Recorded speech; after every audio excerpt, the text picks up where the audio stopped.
तो क्या हाल चाल है दोस्तों। तो आपका स्वागत है मैं एक बार फिर से मेरे YouTube चैनल के ऊपर। तो आज है हमारी वीडियो नंबर 9।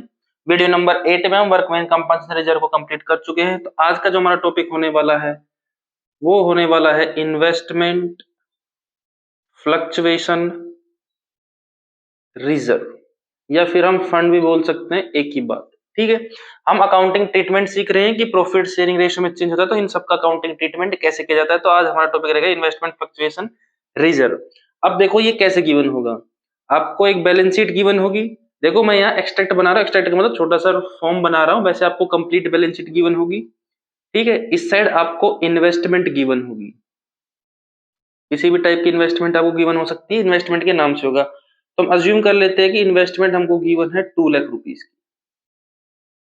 ठीक है, और इसके साथ में हम क्या बना लेते हैं, इन्वेस्टमेंट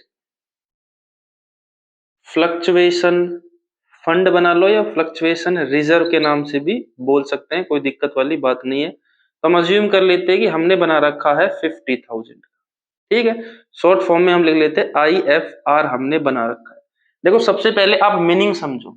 सबसे पहली बात, इन्वेस्टमेंट फ्लक्चुएशन रिजर्व जो क्रिएट होता है वो क्रिएट होता है आउट ऑफ प्रॉफिट। ऐसा नहीं कि पार्टनर ने घर से रुपए लेके फिर रिजर्व बनाएगा।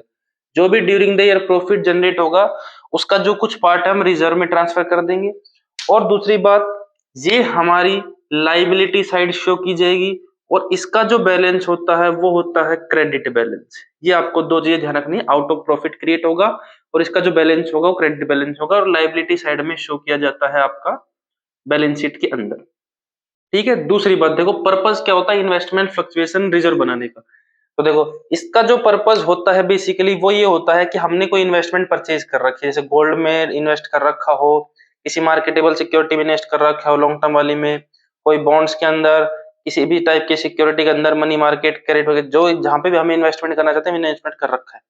तब हमें पता है कि उसकी जो मार्केट वैल्यू है उसमें फ्लक्चुएशंस आते रहते हैं। मार्केट वैल्यू अप भी हो सकती है, मार्केट वैल्यू लो भी जा सकती है, डाउन भी जा सकती है।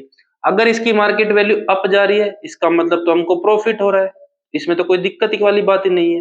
अप का मतलब 2 लाख के हमने परचेज किया है, तो 1 साल के बाद 2,20,000 उसकी वैल्यू हो गई, तो कोई दिक्कत नहीं है।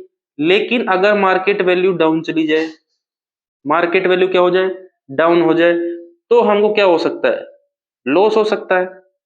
तो यहाँ पे दिक्कत वाली बात आ जाएगी। अब देखो फॉर एग्जांपल 2 लाख खरीदी है, 1 साल के बाद इसकी वैल्यू हो गई 1,50,000, तो कितने का लॉस हो गया, 50,000 का लॉस हो गया। या वैल्यू हो गई 1,60 तो 40,000 का लॉस हो गया। तो 40,000 का जो लॉस है वो बियर कैसे करेगा पार्टनर, या फर्म कैसे बियर करेगा एकदम से। तो इस लॉस की अनसर्टेनिटी के लिए, ताकि हम कभी लॉस हो तो उसको इजीली हैंडल कर सके, उसको हम जूझ सके, उसका सामना कर सके, इसलिए उसके साथ क्या बनाया जाता है, इन्वेस्टमेंट फ्लक्चुएशन रिजर्व बनाया जाता है। तो आई होप पर्पज आप समझ गए बनाने का। अब देखो अकाउंटिंग ट्रीटमेंट क्या करना है आपको। सबसे पहली बात, हम इसे केस बना लेते हैं, केस फर्स्ट। केस फर्स्ट मतलब when there is no information, कोई भी इंफॉर्मेशन हमको गिवन नहीं है। When there is no information, इसका मतलब बैलेंस शीट दे रखी है, उसमें इन्वेस्टमेंट की वैल्यू गिवन है, इन्वेस्टमेंट फ्लक्चुएशन गिवन है, नीचे जो एडिशनल इंफॉर्मेशन गिवन है वहां पे कोई इंफॉर्मेशन गिवन नहीं। तो हम अपनी तरफ से अज्यूम कर लेंगे कि जितनी इन्वेस्टमेंट है जो बैलेंस शीट के अंदर लिखी होती है वैल्यू उसको बोलते हैं बुक वैल्यू। ये बात आपको जरूर ध्यान रखनी है। एमसीक्यू में सिर्फ इतना सा भी बता सकते हैं कि बुक वैल्यू इन्वेस्टमेंट की इतनी है, बैलेंस शीट का एक्सट्रैक्ट नहीं देंगे, तो बुक वैल्यू होती है। तो हम अज्यूम कर लेंगे इन्फॉर्मेशन की जितनी बुक वैल्यू है उतनी ही मार्केट में वैल्यू है। मार्केट वैल्यू मतलब अगर इसको मार्केट में सेल करने जाए तो कितने रुपए मिल जाए, तो उसको बोलेंगे मार्केट वैल्यू, तो उतनी ही मार्केट वैल्यू है। या फिर बोल सकते हैं, या फिर से no change in book value, ये भी लिखा सकता है कि बुक वैल्यू कोई चेंज नहीं हुआ, या बोल दे मार्केट वैल्यू कितनी है आपकी 2 लाख। ये तीनों चीजें एक ही बात है। ठीक है, तो देखो जितने की हमने खरीदी 2 लाख की, आज मार्केट में उतनी ही 2 लाख की वैल्यू है, और आज हमारा प्रॉफिट शेयरिंग रेशियो चेंज हो रहा है और सब कुछ हम एडजस्ट कर रहे हैं। तो ये प्रॉफिट में से निकला था, तो प्रॉफिट में से निकला था, तो इसके ऊपर राइट किसका होगा, तो राइट किसका होगा, पार्टनर्स का राइट होगा। तो किसको मिलनी चाहिए, पार्टनर्स को ही मिलनी चाहिए, पहली बात ये। तो हम जनरल एंट्री क्या पास करेंगे, देखो इसका बैलेंस होता है क्रेडिट, तो क्रेडिट होता है। तो अब इसको यहां से राइट ऑफ कर रहे हैं तो एंट्री करेंगे इन्वेस्ट, देखो मैं शॉर्ट फॉर्म में लिख रहा हूं, investment fluctuation reserve account. Debit. हम पार्टनर मान लेते हैं एक्स और वाई है, इनका रेशियो है 1:1 ताकि हमारी कैलकुलेशन थोड़ी इजी हो जाए। तो 2x कैपिटल अकाउंट और 2 wise capital account. Investment fluctuation reserve कितना है 50,000 है, दोनों को बराबर बराबर मिल जाएगा। ध्यान रखना है हमें ओल्ड रेशियो में बांटना है, न्यू रेशियो में कुछ नहीं करना है। ध्यान रखना ओल्ड रेशियो में चलेगा सारा सिस्टम, सारा कामकाज ओल्ड रेशियो में ही होने वाला है। तो केस वन में कोई डाउट नहीं है। एक तो तरीका ये है कि आप अकाउंटिंग रूल्स फॉलो करो, उसके हिसाब से करो। तो रूल्स के हिसाब से इसका बैलेंस क्रिएट होता है, तब इसको यहाँ से राइट ऑफ करना तो डेबिट कर देंगे, और पार्टनर के पास आ रहा है, उनकी कैपिटल इंक्रीज हो रही है इसलिए क्रेडिट करेंगे। और अगर तुक्का सीखना है तो देखो क्रेडिट है, इसको ऊपर लिख दो, उसके बाद पार्टनर को लिख दो। ठीक है, इसको हमेशा डेबिट कर दो। जैसे जनरल रिजर्व तो उसको डेबिट करो, डब्ल्यूसीआर तो भी डेबिट करना है, इन्वेस्टमेंट तो भी डेबिट करना है, तो रिजर्व को सबको डेबिट करना होता है जब राइट ऑफ करते हैं। अब आते हैं केस नंबर सेकंड के ऊपर। तो फर्स्ट केस था सिंपल वाला, तो case number second, when market value, market value किसकी, इन्वेस्टमेंट की, मार्केट वैल्यू ऑफ इन्वेस्टमेंट। ठीक है, कितनी मानोगे बताओ, जितने आप बोलो उतनी मान लो। चलो मैं अपने हिसाब से मान लाई तो है नहीं, sorry. Market value of investment rupees मान लेते हैं, मार्केट वैल्यू है 1,80,000 की। बताओ कोई दिक्कत परेशानी बात नहीं है तो देखो ध्यान से। जब हमने इन्वेस्टमेंट को परचेज किया था या बैलेंस शीट के अंदर जो बुक वैल्यू गिवन है वो 2 लाख की है। अब बोल रहे हैं कि अब मार्केट में इसको हम बेचने जाएं तो हमें कितने रुपए मिलेंगे, हमें मिलेंगे ओनली 1,80,000। तो इसका मतलब कितने का लॉस हो गया हमको, तो लॉस हो गया 20,000 का। और 20,000 का लॉस कौन देगा, पार्टनर देते अगर लॉस होता है। लेकिन हमें उससे बचने के लिए हमने रिजर्व बना रखा है, तो वो 20,000 का लॉस यहाँ से रिकवर कर लेंगे। तो इन्वेस्टमेंट क्रेडिट बैलेंस इसको तो डेबिट ही करना है हमेशा आपको। Investment fluctuation reserve account debit. Fund में कितने रुपए रखे हुए हैं, रिजर्व में 50,000। ध्यान रखना जितने रुपए रखे हैं उतने से डेबिट करना, ना ज्यादा से ना कम से। उसके बाद 2, लॉस किस में हो रहा है हमको, लॉस हो रहा है इन्वेस्टमेंट में, तो यहाँ पे इस किसका नाम लिखेंगे हम, इन्वेस्टमेंट का नाम लिखेंगे, इन्वेस्टमेंट अकाउंट। और जितने का लॉस हो रहा है उतना लिखना है। यहाँ पे क्या गलती कर दे भाई साहब, ये 180 का 180 लिखा, ऐसा नहीं करना है। जितने का लॉस है उतने का ही यहाँ पे शो करना है, उससे ज्यादा का शो नहीं करना है।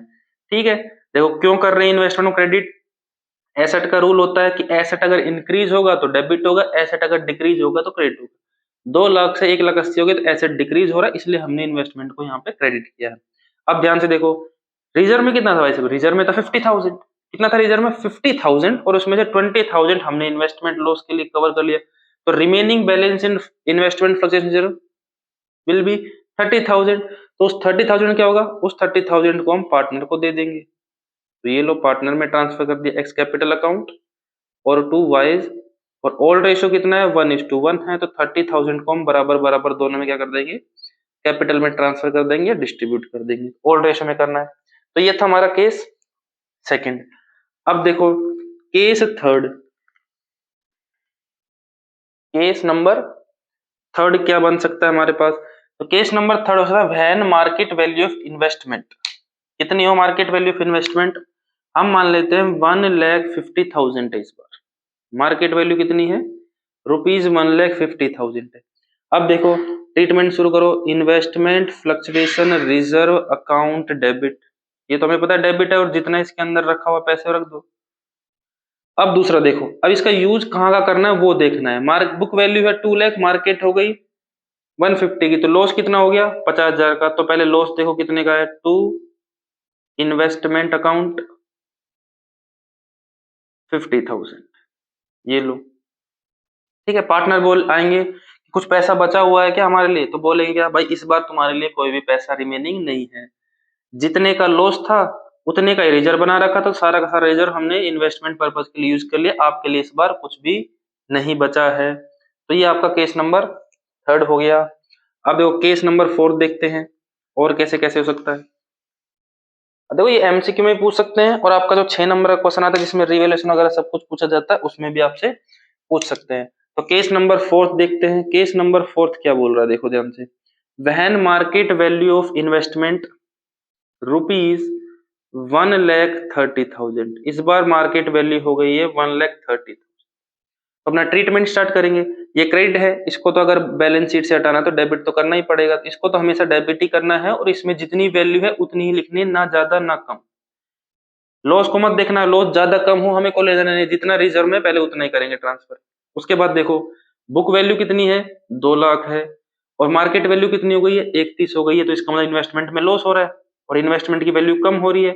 एसेट की वैल्यू कम होती है तो हम क्रेडिट करते हैं, तो इन्वेस्टमेंट अकाउंट, यहाँ पे कोई दिक्कत वाली बात नहीं है, ठीक है। लॉस कितने का है, 70,000 का है, तो यहाँ पे 70,000 लिखना, ठीक है।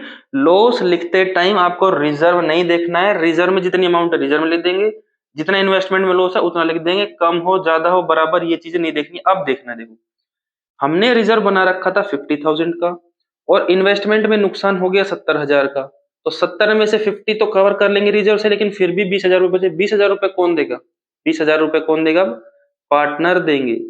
तो एक बार हम लॉस को कहाँ ट्रांसफर कर देते हैं, रीवैल्यूएशन अकाउंट में, आपको बना के बताया था रीवैल्यूएशन अकाउंट। तो 20,000 रीवैल्यूएशन डेबिट हो रहा है, इसका मतलब लॉस को दिखा रहा है, रीवैल्यूएशन क्रेडिट होता है इसका मतलब प्रॉफिट को दिखाता है। अब इस लॉस को कौन बोन करेगा, बोन करेंगे पार्टनर।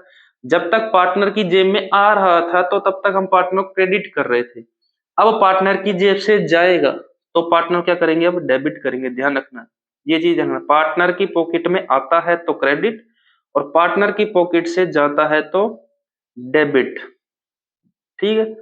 टू रीवैल्यूएशन अकाउंट, तो कितने का लॉस है, 20,000 और ओल्ड रेशियो कितना है, 10,000। तो ध्यान रखना प्रॉफिट रेशियो चेंज होते टाइम इसमें आपको प्रॉफिट भी हो सकता है और लॉस होता है, कोई दिक्कत वाली बात नहीं है। तो 50,000 था, तो 50,000 था, लॉस था 70,000, तो 70,000 और 50,000 रिजर्व हो गया, बाकी के 20,000 कौन देंगे, पार्टनर देंगे। पार्टनर को देने के लिए एक बार रिवैल्यूएशन अकाउंट ओपन करते हैं, तो रिवैल्यूएशन अकाउंट ओपन किया है और फिर से लॉस को पार्टनर्स के अंदर ट्रांसफर हमने कर दिया, डिस्ट्रीब्यूट कर दिया, ठीक है।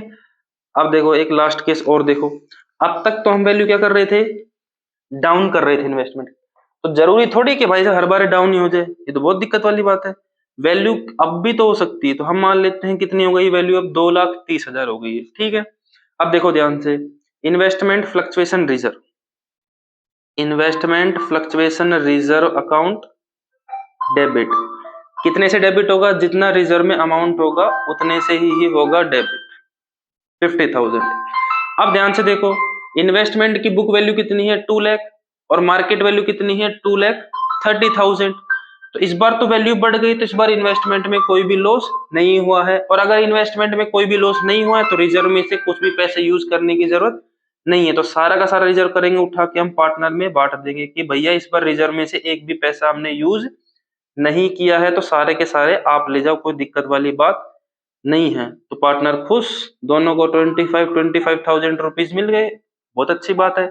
उसके बाद देखो लेकिन इन्वेस्टमेंट में वैल्यू तो इंक्रीज हुई है, तो जब तक इन्वेस्टमेंट में वैल्यू डिक्रीज हो रही थी हम इन्वेस्टमेंट को बार बार क्रेडिट क्रेडिट करके दिखा, अब इन्वेस्टमेंट बढ़ी तो इन्वेस्टमेंट मेरे को डेबिट करो, तो हम इन्वेस्टमेंट को नाराज नहीं करेंगे, तो हम इन्वेस्टमेंट को बोलेंगे कि लो भैया इन्वेस्टमेंट अकाउंट डेबिट, और कितने से बड़ी है देखो ध्यान से, 30,000 से, और ये फायदा हो रहा है। जब नुकसान हुआ था तो रीवैल्यूएशन को डेबिट किया था, अब फायदा हो रहा है तो रीवैल्यूएशन को क्या करेंगे, हम क्रेडिट करेंगे, ठीक है। कितने से, 30,000 से, आई बात समझ में। नुकसान हुआ था तो रीवैल्यूएशन को हमने डेबिट किया था, अब फायदा हो रहा है तो रीवैल्यूएशन को क्रेडिट कर देंगे। अब देखो नुकसान हुआ था तो पार्टनर के माथे पे दे के मारा था कि नुकसान हुआ पैसे लाओ, अब पार्टनर क्या बोले, अब फायदा हो रहा है तो पार्टनर बोलेगा ये ले मेरी पॉकेट खुली है, अब इस पैसे को आने दे, जब लिया था तो ये पैसे को आने दे, तो ठीक है हम उनकी बात मान लेंगे। तो क्या करेंगे हम, देखो यहाँ पे हम क्या करेंगे, देखो revaluation account debit to X capital account और टू वाइज कैपिटल अकाउंट, कितने का फायदा हुआ है, 30,000 का, तो दोनों पार्टनर को 15,000 रुपए मिल जाएंगे। तो ध्यान रखना है प्रॉफिट केस में 3 एंट्री होगी, तो रिजर्व को पूरा बांट देंगे पार्टनर्स के अंदर, क्योंकि रिजर्व में से कोई भी इन्वेस्टमेंट पर यूज नहीं हुआ है। फिर इन्वेस्टमेंट में जो फायदा हुआ है उसकी एंट्री कर देंगे, जो फायदा हुआ फिर पार्टनर के अंदर उसको कैपिटल अकाउंट में ट्रांसफर करने की एंट्री कर देंगे। तो आपके इन्वेस्टमेंट फ्लक्चुएशन रिजर्व के अंदर ये पार्टिकुलर 5 केसेस बनते हैं जो आपके एग्जाम में आ सकते हैं, एमसीक्यू फॉर्म में भी आ सकते हैं और 6 नंबर आ सकते हैं। तो वीडियो को लाइक कीजिए, कोई डाउट हो तो कमेंट में जरूर पूछ लीजिएगा।